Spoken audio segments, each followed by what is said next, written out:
હરિઓમ વિદ્યાર્થી મિત્રો, આજે આપણે ધોરણ 8 વિષય સામાજિક વિજ્ઞાન પાઠ 11મો ખેતી. બરાબર. હવે આ શબ્દથી આપણે બધા પરિચિત છે. કોઈ એવું નથી કે ભાઈ આ શબ્દ તમે નહીં સાંભળ્યો હોય. બરાબર.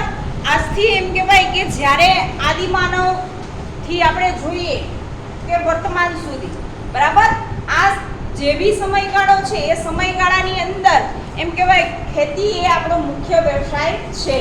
બરાબર. ભૂતકાળમાં પણ હતો, વર્તમાનમાં પણ છે અને ભવિષ્યમાં પણ રહેશે જ. શું કામ કે ભાઈ આપણો દેશ કેવો છે? ભાઈ ખેતી પ્રધાન દેશ છે અને આપણા દેશની અંદર મુખ્ય વ્યવસાય ભાઈ ખેતીનો છે અને છે જ. શું કામ કે મોટા ભાગની એમ કહેવાય કે વસ્તી છે એ ભાઈ ખેતી ઉપર આધારિત છે. બરાબર. સૌથી વધારે વસ્તી ધરાવીએ છીએ આપણે અને એની અંદર પણ આપણે જોઈએ કે ભાઈ ખેતી લાયક જમીન પણ આપણા દેશની અંદર વધારે છે અને સારામાં સારા પાક લઈ શકીએ એવી જમીન ધરાવીએ છીએ. બરાબર. જે વસ્તુઓની માંગ એમ કહેવાય ભાઈ વિદેશની અંદર પણ આપણે વારંવાર જોઈએ છીએ. ભૂતકાળની અંદર આપણે ઇતિહાસની અંદર એવા ઘણા એક્ઝામ્પલ છે કે આપણી વસ્તુઓ ભાઈ વિદેશની અંદર આપણે મોકલીએ છીએ. એનું કારણ શું છે કે ભાઈ આપણો એ પહેલેથી એમ કહેવાય કે એ વ્યવસાય સાથે જોડાઈ ગયા છે. એટલે એનાથી આપણે એમ કહેવાય ભાઈ આપણે બ્લડ સાથે ભળી ગયું છે. ખેડૂતનો દીકરો હોય તો ભાઈ એને ખેતી શીખવાડવી પડે નહીં. બરાબર. શું કામ? ભાઈ એના લોહીમાં જ છે. એને ખેતી કામ એને શીખવાડવું પડે નહીં. એને ખાલી એમ કહેવાય ભાઈ ખેતરમાં મૂકવામાં આવે તો એને બધું આવડતું જ હોય. કદાચ ના આવડતું હોય ને તો પણ એ ભાઈ અઠવાડિયું 15 દિનની અંદર તો બધું શીખી જ છે. શું કામ કે ભાઈ એનો વ્યવસાય પહેલેથી એ વ્યવસાય સાથે જોડાયેલા છે. એટલે આપણે જોઈએ કે વિશ્વના આશરે 50% લોકો એમ કહેવાય કે ભાઈ ખેતીની પ્રવૃત્તિમાં રોકાયેલા છે. અહીંયા આપણે પાઠ્યપુસ્તકમાં પરફેક્ટ આંકડો આપ્યો છે કે ભાઈ 50% લોકો. બરાબર. આપણી જે વસ્તી છે એના 50% લોકો એમ કહેવાય કે ભાઈ ખેતી સાથેના વ્યવસાય સાથે ઈ વ્યવસાય પસંદ કરેલો છે. પછી છે આ દેશ કૃષિ પ્રધાન દેશ છે. દેશને આશરે વસ્તી હજુ પણ ખેતી પર નિર્ભર છે. દેશની આબાદી અને સમૃદ્ધિનો આધાર એમ કહેવાય કે વ્યવસાયના વિકાસ ઉપર ભારતના ખેતરોમાં જુદા જુદા પાકો ઉગાડવામાં આવે છે, જેમાં કોઈક ખોરાક માટે તો વળી કોઈક એમ કહેવાય કે ભાઈ પાક ઉદ્યોગ ધંધા કમાવામાં આવે છે. ભારતીય અર્થતંત્રના મુખ્યત્વે ખેતી પર આધારિત છે. ખેતીમાં અનાજ, તેલીબિયાં, કઠોળ, શાકભાજી, ફૂલો ઉગાડવામાં આવે છે. પશુપાલન ને સમાવેશ થાય છે. ખેતીને કૃષિ પણ કહેવામાં આવે છે. ખેતીનો પર્યાય શબ્દ કયો છે એવું આપણે પૂછવામાં આવે તો ભાઈ એનો પર્યાય શબ્દ કૃષિ છે. બરાબર. કૃષિ પણ તમે કહી શકો છો. પ્રશ્નની અંદર શબ્દ ખેતીની જગ્યાએ કૃષિ આપ્યો હોય તો આપણે ગભરાવાની જરૂર છે નહીં. બે વસ્તુ એક જ છે.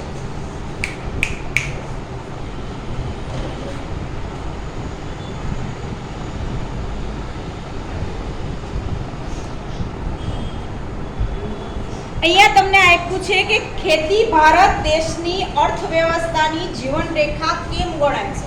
આપણે ક્વેશ્ચન પૂછ્યો છે. બરાબર.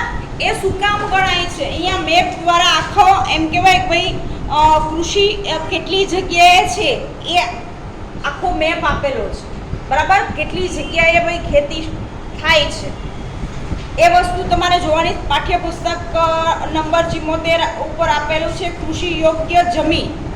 બરાબર. એટલે કે આપણી પાસે ખેતી કરી શકીએ એટલી જમીન કેટલી છે એ વસ્તુ આપણે પાઠ્યપુસ્તકમાં આપેલી છે. બરાબર. બધાએ પૃથ્વીનો ગોળો જોયો જ હશે. અહીંયા એ જ રીતે આપણે આકૃતિ આપેલી છે. જેટલું ગ્રીન કલરથી તમને દેખાય છે, બરાબર, એ બધો જ વિસ્તાર આપણે જોઈએ તો ભાઈ ખેતી લાયક જમીન એટલી છે આપણી પાસે.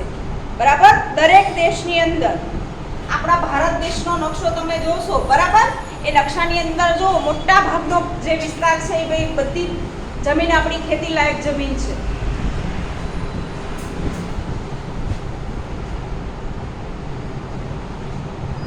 ખેતી માટે અનુકૂળ જમીન, પાણી, આબોહવા તમને નકશામાં જોઈ શકો છો. કૃષિ પ્રવૃત્તિઓ વિશ્વમાં તે જ પ્રદેશમાં કેન્દ્રીય છે જ્યાં એમ કહેવાય કે પાકની ખેતી માટે યોગ્ય પરિબળો અસ્તિત્વમાં આવ્યા છે. બરાબર. હવે કૃષિ તંત્ર કોને કહેવાય? કૃષિ અથવા ખેતીની એક તંત્રના રૂપમાં જોઈ શકાય છે. તેના અગત્યના રોકાણો, બીજ, ખાતરો, મશીનરી અને મજૂર છે. ખેડૂત વાવણી, સિંચાઈ, કાપણી અને લણણી તેની કેટલીક પ્રક્રિયાઓ છે. આ તંત્રની અંતર્ગત પાકનું ડેરી અને મરઘા ઉછેર વગેરે આવે છે. જમીનના પ્રકાર, કાપની જમીનનું નિર્માણ નદીઓ દ્વારા નિક્ષેપિત કાપને લીધે થાય છે. તે ચીકણી અને ભૂરા રંગની હોય છે. કાપની જમીન દેશના ઘણા મોટા વિસ્તારમાં જોવા મળે છે. ગુજરાતમાં લગભગ 50% કરતાં વધુ વિસ્તારમાં કાપની જમીનો જોવા મળે છે. આ જમીનની મજબૂતતા જુદા જુદા સ્થળોએ ભિન્ન જોવા મળે છે, પરંતુ સામાન્ય રીતે આ જમીન ઘણી જ ઉપજાઉ હોય છે. આ જમીનમાં ડાંગર, શેરડી, સવણ, કપાસ, મકાઈ, તેલિયા વગેરે પાકો લેવાય છે. રાબી જમીન. હવે અહીંયા કૃષિ તંત્ર એવું આપણે જ્યારે પણ પ્રશ્ન આવે તો આપણે યાદ રહેવું જોઈએ કે અહીંયા કૃષિ અથવા ખેતીને એક તંત્રના રૂપમાં જોઈ શકાય છે. તંત્ર શબ્દનો અર્થ આપણે અહીંયા સ્પષ્ટ કર્યો છે. બરાબર. એટલે આપણે કોઈ પણ વસ્તુ હોય તો ભાઈ પરફેક્ટ વસ્તુ કરવી હોય તો ભાઈ એ એક એમ કહેવાય કે ટીમ બનાવીને કરતા હોઈએ તો ભાઈ એ વસ્તુ આપણે સારી રીતે કરી શકીએ છીએ. બરાબર. એના ઘણા બધા એક્ઝામ્પલ અત્યાર સુધી તમે આપણે જોયા જ છે સ્કૂલની અંદર. કોઈ પણ વસ્તુ છે તમે એકલા કરતા હો અને જ્યારે ટીમ વર્કમાં એ કામ કરો તો એમાં ઘણો બધો તફાવત આપણે જોવા મળે છે. બરાબર. શું કામ? કે ટીમ વર્કમાં આપણે ખબર જ છે કે બધાની આવડત જુદી જુદી હોય. એ આવડત આપણે દેખાય આવે જે કામ કરીએ એમાં. જે બી ટોપિક આપ્યો હોય, હવે આ જ વસ્તુ ખેતીને લગતો મેં તમને ટોપિક આપ્યો હોય, કોઈ ખેતીને લગતી બધી જ વસ્તુઓ તમે શોધી લાવજો. બરાબર. કયા પાક કઈ ઋતુમાં થાય છે, ખેતીની અંદર કયા વર્તમાનની અંદર સાધનોનો ઉપયોગ થાય છે, કઈ પદ્ધતિઓનો ઉપયોગ થાય છે. અત્યારે આપણે વર્તમાનની અંદર જોઈએ તો ખાસ કરીને આની અંદર મોટું પરિવર્તન આવ્યું છે. બરાબર. ખેતીના વ્યવસાય કૃષિમાં મોટું પરિવર્તન આવ્યું છે. આખી યુનિવર્સિટી છે, તમને ના ખબર હોય તો કૃષિ યુનિવર્સિટી છે, એની અંદર સ્પેશિયલ તમે એજ્યુકેશન લઈ શકો છો એ ખેતીવાડી વિશે. બરાબર. અને એ પાકથી માંડીને એ કોઈ પણ વસ્તુ છે એ કઈ રીતે એનું વાવેતર કરવું, બરાબર, એની માવજત કઈ રીતે કરવી, એ બધું જ તમને અભ્યાસ કરાવે છે. કૃષિ યુનિવર્સિટીમાં તમે અભ્યાસ માટે દાખલ થાઓ તો આ બધું વસ્તુ તમને શીખવાડવામાં આવે છે. અને એમાં પણ અલગ અલગ જેમ અહીંયા આપણે BA BCom ને હોય ને એ જ રીતે યુનિવર્સિટીમાં પણ અલગ અલગ એમ કહેવાય કે ભાઈ ફેકલ્ટીને અલગ અલગ કોર્સ હોય છે. એક આખી એમ કહેવાય કે ભાઈ ગુજરાતની અંદર કૃષિ યુનિવર્સિટી મોટી છે અને વારંવાર આ યુનિવર્સિટી દ્વારા એમ કહેવાય કે નવી પેદાશો ઉત્પન્ન કરવી. બરાબર. જે જૂના બીજ છે એ બીજમાંથી અત્યારે આપણે જોઈએ છીએ કે ખાસ કરીને શાકભાજીની અંદર જુઓ તો પહેલાંના સમયની અંદર હું તમારા જેવડી હતી એ સમયે જે એમ કહેવાય કે શાકભાજી મળતું હતું એમાં ને અત્યારમાં ઘણું તફાવત છે. હોય એ જ પ્રકારનું પણ વેરાયટી ઘણી બધી મળે છે અત્યારે. અત્યારે આપણે જોઈએ પહેલાંના સમયમાં મરચાં 1 થી 2 જાતના મળતા હોય. હવે એ વસ્તુ તમે જોશો ને, ખાસ કરીને આપણે અહીંયા જે વસ્તુ શાકભાજી છે ને એ ગુજરાતમાં તમે સૌરાષ્ટ્રમાં જાઓ તો ત્યાં શાકભાજી બદલાઈ જશે. હોય એની એ જ શાકભાજી પણ એની જાત બદલાઈ જશે. મરચાં છે તો ત્યાંના મરચાં અહીંના મરચાં બહુ તફાવત છે. ક્યારેય પણ જવાનો મોકો મળે તો ભાઈ ખાસ વસ્તુ આ નોંધું છું. બરાબર. એ ઉપરાંત આપણે જોઈએ છીએ ચોખાની ખેતી, બરાબર, ઘઉંની ખેતી, એમાં પણ તમને ઘણી બધી જાતો જોવા મળશે. એ ક્યારેક તમારા મમ્મી કે પપ્પા સાથે જો કરિયાણાવાળાની દુકાને જવાનું થાય ને તો ખાસ આ વસ્તુ જોજો. મમ્મી પહેલાં જ પૂછશે ભાઈ કયા પ્રકારના ઘઉં છે તમારી પાસે, કઈ કઈ જાતના ઘઉં છે. જ્યારે બી સિઝનમાં ભરે ને ત્યારે ચોખામાં પણ એવું હોય, બરાબર. અલગ અલગ જાતના તમારે બીજું કાંઈ જ ના કરવું હોય તો આપણે ભાઈ મોલમાં જઈને જોઈ લેવાનું કેટલા પ્રકારની કઈ કઈ વસ્તુ મળે છે. ત્યાં પણ એક જ વસ્તુના ઘણા બધા પ્રકાર મળશે, નાના મોટા, બરાબર. સ્વાદની અંદર પણ ચેન્જ હશે. તો આ જ વસ્તુ ખેતીનો એમ કહેવાય કે અત્યારે સૌથી મોટો ફાયદો આપણે જોઈએ ને, બહુ પરિવર્તન આવ્યું છે. અને વર્તમાનમાં જે પરિવર્તન આવ્યું છે એ પરિવર્તનના કારણે આપણે પુષ્કળ પ્રમાણમાં ખેતીની અંદર એમ કહેવાય સૌથી વધારે કોઈ ઇન્કમ મળતી હોય ને તો એ ખેતીની અંદર છે. અને એ જ વ્યવસાયથી આપણે અત્યારે વર્તમાનમાં લોકો ભાગે છે કે ખેતીનું કામ કરવું નથી, લોકો ભાગે છે. પણ સાચી વસ્તુ એ છે કે એની અંદર તમે થોડીક મહેનત કરો ને, અત્યારે મશીનરી આવી ગઈ છે, બરાબર. પહેલાના સમયમાં તો તમારે મજૂર રાખવા પડતા હતા, હે. અત્યારે એ જ કામ મશીન કરે છે. અને એમાંય તમે અલગ અલગ ટપક સિંચાઈ પદ્ધતિ છે, ફુવારા પદ્ધતિ છે, બરાબર. આવી કોઈ પણ પદ્ધતિનો ઉપયોગ કરશો ખેતીની અંદર તો તમે ઓછા પાણીએથી, બરાબર, ઓછો પાણી એ સારામાં સારો પાક લઈ શકશો, બરાબર. એ ઉપરાંત આપણે જોઈએ છીએ કે ભાઈ કૃત્રિમ ખાતરનો ઉપયોગ કરવાનું વધારે કહેવામાં આવે છે. શું કામ? કે જમીનની ગુણવત્તા ખલાસ થવા લાગી છે. અમે તમારા જીવડા હતા એ સમયે યુરિયા ખાતર નવું નીકળ્યું, તો ખેડૂતોને એ નહોતી ખબર કે ભાઈ આ ખાતર જમીનમાં નાખવાથી શું થશે. ત્યારે તો બધાને એવું લાગ્યું કે ના, આ યુરિયા ખાતર જમીનમાં નાખવાથી આપણે મબલક પાક મળે છે ને, બહુ થયું. પણ જેમ જેમ વર્ષો પસાર થયા પછી ખબર પડી ભાઈ એ ખાતરનો વધારે જમીનમાં ઉપયોગ કરવાથી આપણે નો ડાઉટ એ સમયે તો ભાઈ મળે જ છે પાક, પણ પછી જમીનની ગુણવત્તા ખતમ થઈ ગઈ, બરાબર. જે ગુણવત્તા એમ હોવી જોઈએ એવી ગુણવત્તા રહી નહીં ને ધીમે ધીમે જમીન કેવી થવા લાગી, બંજર થવા લાગી કે જેની અંદર આપણે કોઈ પણ પાક લઈ ન શકીએ એવી પરિસ્થિતિ આવી.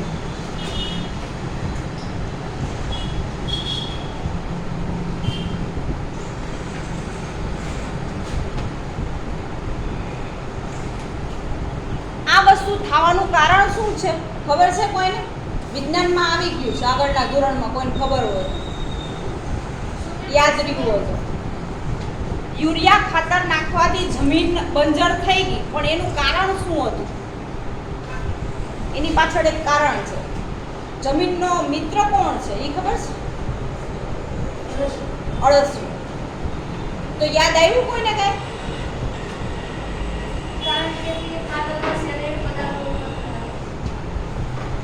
અળસિયું છે ને એ આપણે એમ કહેવાય કે ભાઈ કુદરતી રીતે જમીનનો મિત્ર ગણીએ છીએ, બરાબર. પણ જો આપણે યુરિયા ખાતરનો વધુ પ્રમાણમાં ઉપયોગ કરીએ ને તો એની સંખ્યા ઘટવા માંડી. જે એમ કહેવાય કે જમીનની અંદર એ હોવા જરૂરી છે. અળસિયા ના હોય ને તો આપણી જમીન બંજર થતા વાર ના લાગે. તો વધારેમાં વધારે જે ખેડૂતો ઉપયોગ કરતા હતા યુરિયા ખાતરનો, એની જમીન કેવી થઈ ગઈ ભાઈ, આ અળસિયા છે એકી સાથે મૃત્યુ પામી ગયા. હવે અળસિયાનું શું કામ છે? જમીનને ઉપર નીચે કરી જમીનને પોચી બનાવવી, બરાબર. જમીનને ઉપર નીચે કરી અને જમીનને પોચી બનાવવાનું કામ કરે છે. એમાં આપણે કાંઈ જ કામ નહીં કરવાનું, એ કુદરતી રીતે કરે છે. હવે આના ઉપર રિસર્ચ થાય છે અત્યારે. જેટલી આપણી બંજર જમીન છે ને ત્યાં એમ કહેવાય કે આવી રીતે કૃત્રિમ રીતે અળસિયા ઉત્પન્ન કરીને એ જમીનમાં છોડવામાં આવે ને એ જમીનને ફળદ્રુપ બનાવવા માટે એમ કહેવાય કુદરતી રીતે આ બધું વસ્તુ થાય છે. આવા પ્રયોગો એમ કહેવાય કે કૃષિ યુનિવર્સિટીમાં વારંવાર થાય છે.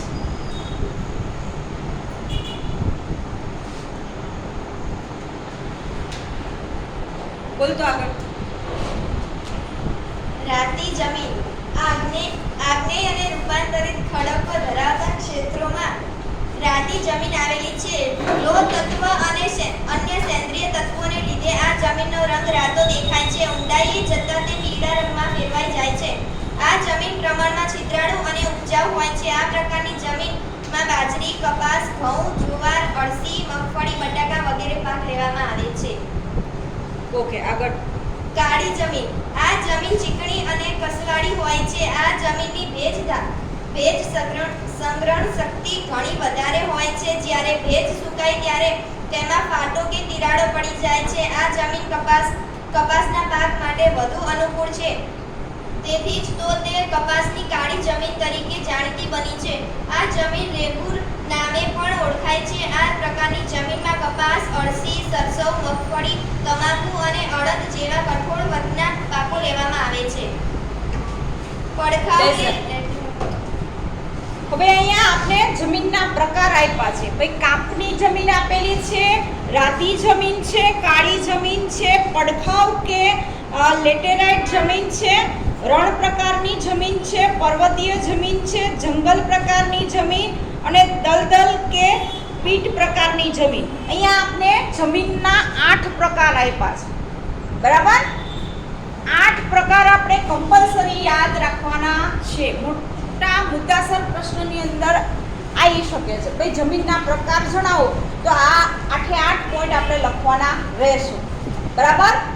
બધા વિશે થોડું જ્યારે પણ 3 માર્ક કે 4 માર્કનો પ્રશ્ન પૂછાણો હોય તો આપણે બધા વિશે લખવાનું રહેશે. ભાઈ કાળી જમીન કોને કહેવાય, રાતી જમીન કોને કહેવાય, બરાબર? એની અંદર કયા કયા પાકો થાય છે, આ બધી જ વસ્તુ લખવી પડશે.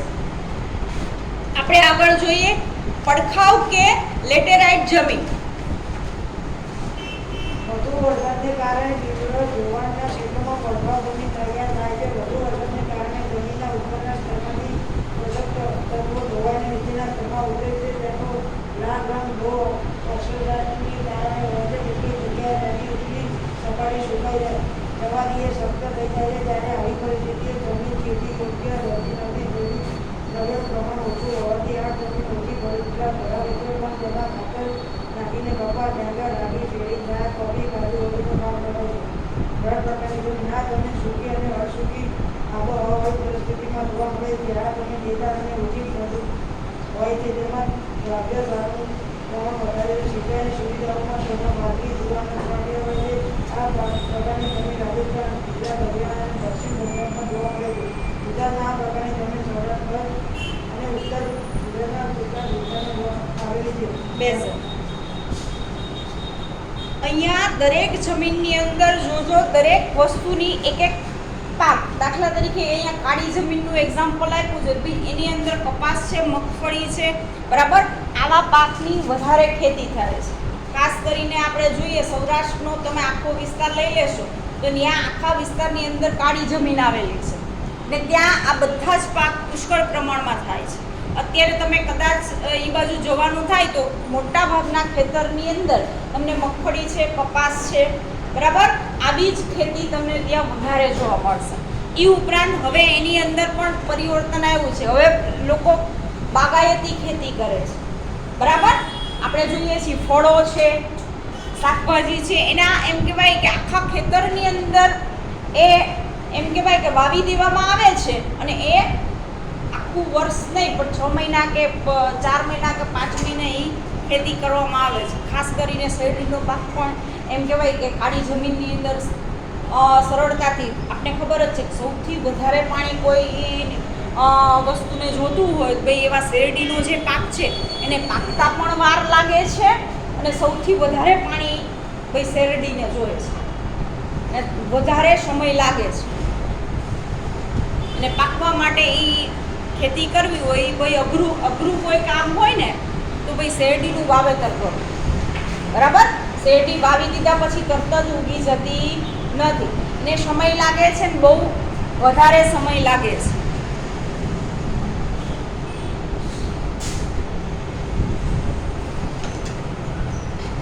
પર્વતીય જમીન. આ જમીન મુખ્યત્વે હિમાલયના વિસ્તારમાં જોવા મળે છે. તેનું સ્તર પાતળું અને અપરિપક્વ હોય છે. હિમાલયના સામાન્ય ઊંચાઈના ભાગોમાં દેવદાર, ચીડ, પાઇન વગેરે વૃક્ષોના વિસ્તારમાં આ પ્રકારની જમીન જોવા મળે છે. જંગલ પ્રકારની જમીન વૃક્ષોના ખરેલા પાંદડામાંથી ભૂસપાટી ઢંકાયેલી હોય છે અને તે પાંદડા સડવાથી સેન્દ્રિય દ્રવ્યોનું પ્રમાણ વધવાથી જમીનનો ઉપરનો ભાગ કાળો બનેલો હોય છે, જે જમીન તળમાં નીચેની તરફ જતા ભૂરા કે લાલ રંગમાં ફેરવાય છે. આ જમીનમાં ચા, કોફી, તેજના ઉપરાંત ઘઉં, મકાઈ, જવ, ડાંગર વગેરે પાકો લેવાય છે. આ જમીન અમુક જ ક્ષેત્રોમાં જોવા મળે છે. દલદલ કે પીક પ્રકારની જમીન આ પ્રકારની જમીન ભેજવાળા વિસ્તારોમાં જૈવિક પદાર્થોના સંગ્રહથી બને છે. આ જમીન વર્ષા ઋતુ દરમિયાન પાણીમાં ડૂબેલી હોય છે અને પાણી ઓસરી જતાં તે જમીનમાં ડાંગરની ખેતી કરવામાં આવે છે. તેમાં ક્ષારીય અને જૈવિક પદાર્થોની અધિકતા હોય છે. આ જમીન જે તે ક્ષેત્રોમાં અત્યંત મર્યાદિત વિસ્તારમાં જોવા મળે છે. હવે ખાસ કરીને આપણે અમદાવાદની આસપાસનો જેટલો વિસ્તાર છે ત્યાં તમને ડાંગરની ખેતી વધારે જોવા મળશે. આ મારું ઓબ્ઝર્વેશન છે. અહીંથી આપણે જઈએ સાણંદથી આજુબાજુ બાવડા, બરાબર, એનાથી આગળ તમે જોશો ને ત્યાં તમને એમ કહેવાય કોઈ ડાંગરની ખેતી વધારે જોવા મળશે. જરાક ખેતીમાં આવતા જતાં આપણે નજર નાખવાની ભાઈ કંઈક તો અત્યારે આપણે એ જોશું ને ભાઈ એ ખેતરોની અંદર પાણી ભરેલું હશે. શું કામ? ભાઈ અત્યારે ચોમાસાની શરૂઆત છે, બરાબર, ભાઈ ચોમાસું ચાલે છે. હવે આપણે જોઈએ કે ભાઈ 15 દિવસ પહેલાં એવું લાગતું હતું કે ભાઈ વરસાદ નહીં જ આવે. શું કામ? કે ભાઈ લાંબા સમયથી ચોમાસું શરૂઆત જૂનથી થઈ જાય, ભાઈ વરસાદ આવ્યો જ નહીં. વરસાદ આવ્યો નહીં એટલે ભાઈ એવી પરિસ્થિતિ લાગવા માંડી કે આ વર્ષે ભાઈ દુષ્કાળ પડે એવી પરિસ્થિતિ થઈ ગઈ. પણ અચાનક વાતાવરણ બદલાયું, બરાબર, એ વાતાવરણ બદલાવાના કારણે ભાઈ પરિસ્થિતિ કેવી આવી? અત્યારે બધી જ નદીઓ છે, તળાવ છે, સરોવર છે, બધી જગ્યાએ પાણી ભરાઈ ગયા છે. ને આખા વર્ષ દરમિયાન ખેતી માટે અને પીવા માટે પાણી થઈ રહે ને એટલું પાણી આવી ગયું છે. આપણે એવું કહી શકીએ ગુજરાત રાજ્યની અંદર, બરાબર. બીજા રાજ્યની અંદર તમે સમાચાર વાંચજો, ન્યૂઝપેપર જોજો એટલે ખ્યાલ આવશે કે ભાઈ બીજા રાજ્યમાં મેક્સિમમ આમ જોઈએ તો ન્યૂઝની અંદર આપણે ભાઈ એ વસ્તુ ખ્યાલ જ આવે છે બધી જગ્યાએ વરસાદ છે જ, બરાબર. ક્યાંક જ એવો વિસ્તાર હશે જ્યાં ઓછો વરસાદ હશે, બરાબર. હવે દલદલીય જે જમીન છે એ જમીનની અંદર ખાસ તમે જુઓ ને ક્યારેક પણ આપણે જોઈએ છીએ ઘણીવાર એ જમીન કેવી હોય, એકદમ માટી એકદમ ચીકણી હશે અને એમાં તમે પગ મૂકો ને તો અંદર તમે ખૂંચતા જાઓ, તમે બહાર નીકળી નહીં શકો. તમે ઘણાના મોઢે સાંભળ્યું હશે કે આ દલદલમાં માણસ ફસાઈ ગયો હશે. એવું સાંભળ્યું છે ને ઘણા, ભાઈ દલદલમાંથી બહાર ના નીકળી શકે એવી કહેવત પણ છે. એટલે એનો અર્થ એવું થાય છે કે દલદલ હોય ને એમાં તમે એકવાર પડ્યા ને તો એમાંથી બહાર નીકળવું મુશ્કેલ છે, બરાબર. પણ આપણે જોઈએ ખાસ કરીને એની અંદર પણ આપણે ભાઈ ખેતી કરી લે છે. આપણો ખેડૂત એમ કહેવાય કે કોઈ પણ વસ્તુ છોડતો નથી, બરાબર. ખારા પાટની અંદર પણ એમ કહેવાય કે ખેતી થાય છે, પણ એવો પાક લેવાતો હોય કે જે એને અનુકૂળ વાતાવરણ હોય, બરાબર. તાપમાન અહીંયા બધી જ વસ્તુ મહત્વની છે. કોઈ પણ પાક છે એના માટે આપણે ખબર જ છે. ખાસ કરીને દરિયા કિનારાનો વિસ્તાર છે ને એની અંદર એક ભાજી થાય છે. તમે મેથીની, પાલકની, તાંજરિયાની એ બધી ભાજી જુઓ ને એના જેવી જ એક ભાજી થાય છે. નામ અત્યારે મને એક્ઝેક્ટ યાદ નથી. એ ભાજી ખાસ કરીને એમ કહેવાય કે સમુદ્ર કિનારાના વિસ્તારમાં થાય છે. એ આપણી સાઈડ અહીંયા ક્યાંય જોવા મળતી નથી. એટલે આપણે એના ઉપરથી કહી શકીએ એ તો એક જ એક્ઝામ્પલ છે, પણ એવી અસંખ્ય વસ્તુઓ છે કે ભાઈ એ વિસ્તારમાં થાય છે, બરાબર. યોગ્ય વાતાવરણ, તાપમાન, પાણી બધું મળી રહે છે. ખાસ કરીને દરિયા કિનારે ક્યારે તમે જોયા છે એ કઈ શહેરની મુલાકાત લીધી છે? વેરાવળમાં ગયા છો ક્યારે કોઈ? નોર્મલી ત્યાં સૌરાષ્ટ્રનું એક શહેર છે, બરાબર, સોમનાથ વેરાવળ, નામ સાંભળ્યું હશે. તો એ શહેરની અંદર તમે ખાલી એમ કહેવાય કે 10 ફૂટ ખોદો ને, ઓછામાં ઓછું 5 ફૂટ કે 10 ફૂટ ત્યાં પાણી આવી જાય. અને આપણે જે એમ કહેવાય કે ભો ટાંકામાંથી ઉપરના ટાંકામાં ચડાવવા માટેની જે મોટર છે ને, એવી નાની મોટરથી એમ કહેવાય કે જમીનમાંથી પાણી લોકો બહાર લે છે. ખ્યાલ આવી ગયો? ત્યાં શું કામ પાણી વધારે છે? કોણ કહેશે?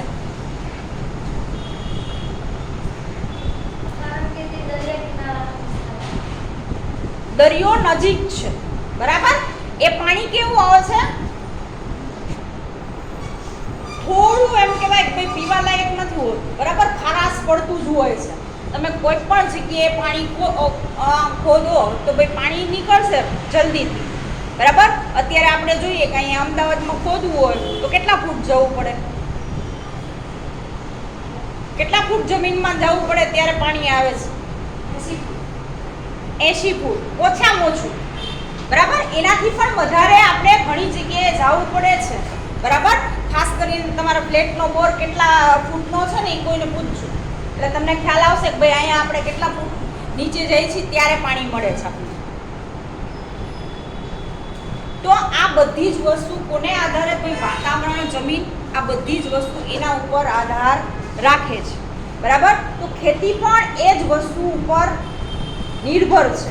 જ્યાં સારું વાતાવરણ મળે છે, બરાબર, એ ઉપરાંત જમીન સારી છે, એવી જગ્યાએ સૌથી વધારે આપણે ભાઈ ખેતી કરી શકીએ. તો આ વિડીયોની અંદર અહીંયા સુધી રાખીશું. આગળની માહિતી આપણે આગળના વિડીયોમાં જોઈશું.